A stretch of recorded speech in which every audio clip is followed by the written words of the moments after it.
Hi everybody.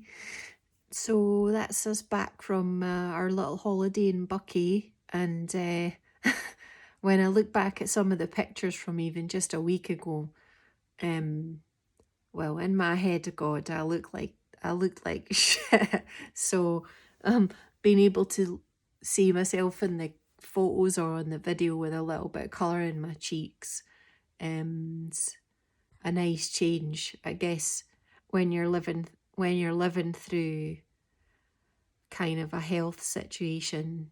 You kind of don't notice on a day-to-day basis unless you're really, really knackered.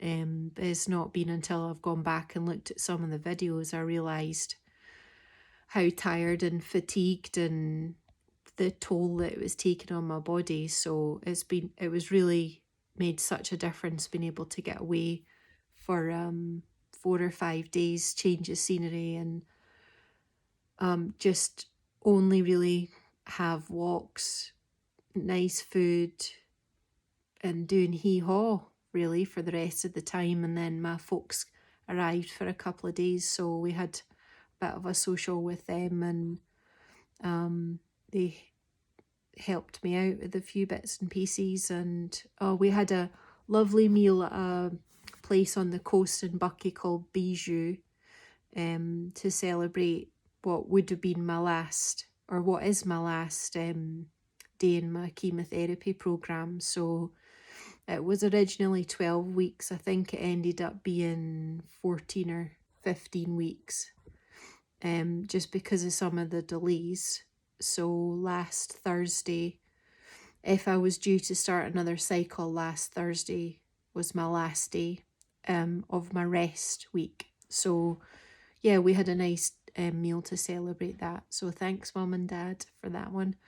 And Stacey's back to work today, so I wanted to share, you know, now that the drugs are finished, that's my chemotherapy program finished.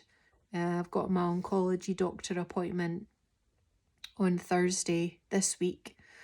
So really between now and then, it's just trying to be as healthy as I can so that when they take bloods, they're in as good a place as they possibly can be. And then I just need to build my health back up to the point that I can function normally, and be able to go back to work. So today's the first day. Like, Stacey was back at work today, and I was kind of just catching up on some of the house things that we needed to do, the stuff you do when you get home from your holidays. And God, all I did was like go for a walk and went to the shop, and then was knackered for the rest of the afternoon. So it's very frustrating when normally I'm such a high energy person, and just having a couple of hours in a row of activity takes it out of you. So hopefully, because I'm pretty fit, it's not going to take me long to build that back up again. But I just need to balance it and make sure that I still have my naps every day, and getting plenty of sleep at night, heading to bed nice and early, and getting my full 5 or 6 sleep cycles, and doing everything else that I can. So yeah, nearly there. It's not even a hard slog anymore. It's just patience is a virtue, and it's a character trait that I have definitely been earning my stripes on since the 8th of January. And I just need to make sure I don't go gung-ho, and I'm patient and try not to get too frustrated with what seems like lack of progress.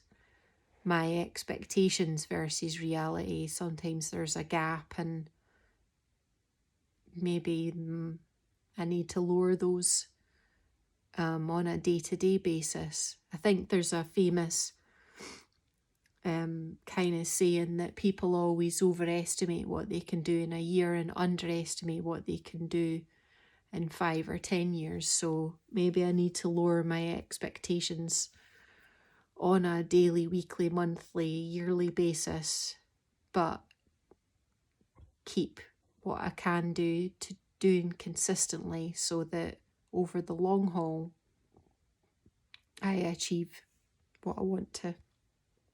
So yeah, patience is a virtue. I think that's the character trait that I've definitely been working on, and I think is the one that's going to be most important for me over the next couple of weeks as I move out of the chemotherapy program and transition back to normal life, with a couple of the medical appointments kind of scattered in. So Thursday, and then I'll obviously send you an update on Thursday or Friday to let you know what's going on. I'll be due a bunch of retests, some of which I know what they are and some of them I don't. So that's going to be interesting. I don't know, seemingly I'm supposed to get a camera for them to check in my bowel, but I don't really know how they're going to do that, because where they would normally insert it, that's tied off just now. Like my bowels, the bottom of my bowel and the rest of it, there's a gap where my bowel was removed. So they stick a camera up, it's just going to hit the tied bit. I just don't know. And I'm like, well, it can't go down my throat, through my stomach. Maybe it can, I don't know. It's just like a tunnel, eh? So I'll let you know when I find out. I'm a bit scared about that one. The rest of the ones, MRI, piece of cake. Blood tests, piece of cake. My veins will have recovered, and I don't know what else. I'll let you know on Thursday. So yeah, anyway, I'll shut up because I'm blabbering. I just felt like I wanted to share that I'm in transition, and my main aims or character trait that's been tested just now is patience, and I just have to stay patient and not get frustrated or upset, and be grateful and happy for being here. You know, if it wasn't for medical advances and the surgeons, then my bowel would have burst and I would have been gone through infection at age 38. So, you know, every extra day that I have now is a Brucey bonus, because if it wasn't for medical science and surgeons, I wouldn't be here. So just have to make the most of each day and try not to get too frustrated where my expectations are a little bit different to what's physically possible or physically and emotionally possible. So more of a solemn video for you today, but that's what you get. The good, the bad, and the shaky, ugly, teary, snotty, and pooey chat sometimes. That's me, over and out. I'll see you on the next video.